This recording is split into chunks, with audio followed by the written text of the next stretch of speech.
விஜயண்ணா. மக்கள் சார்பாக இனிமேல் நான் உங்ககிட்ட மக்களோட பிரச்சனை உங்ககிட்ட சொல்ல போகிறேன்.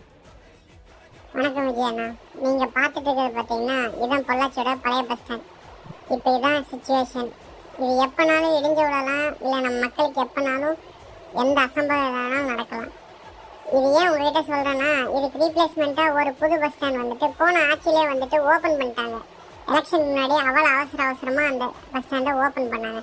ஆனால் இன்றைக்கி அந்த பஸ் ஸ்டாண்ட் எப்படி இருக்குன்னு உங்களுக்கு நான் இப்போ காட்டுறேன் பாருங்கள். இப்போ நீங்கள் பார்த்துட்டு இருக்கிறது தான் பொள்ளாச்சியோட புது பஸ் ஸ்டாண்டு.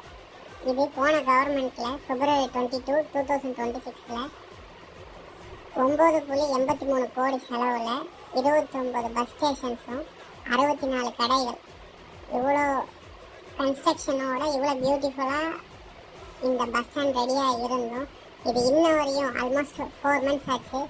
இன்ன வரையும் இது இன்னும் யூஸ்க்கு வரல. எதனால், என்ன ரீசன்னு யாரை கேட்டாலும் தெரியலாங்க. ஸோ நம்ம ஆட்சியில் வந்துட்டு ஒரு 9.83 கோடி செலவில் போன கவர்மெண்ட் அவ்வளோ அவசரமாக வந்து ஓப்பன் பண்ணி இது இன்னும் மக்கள் பயன்பாட்டுக்கு வரல. இது ஓப்பன் பண்ணாத காரணம் வந்துட்டு கெப்பாசிட்டி இல்லை சிட்டி சென்டர்லேருந்து வெளியே இருக்குன்னா, அப்போ இதை ஏன் போன கவர்மெண்ட் வந்து இதை அப்ரூவ் பண்ணாங்க?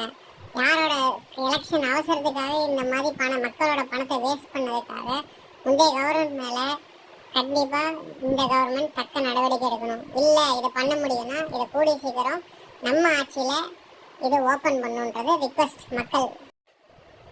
மக்கள் சார்பாக இந்த பூனைப்படை உங்களுக்காக வெயிட் பண்ணுறேன்.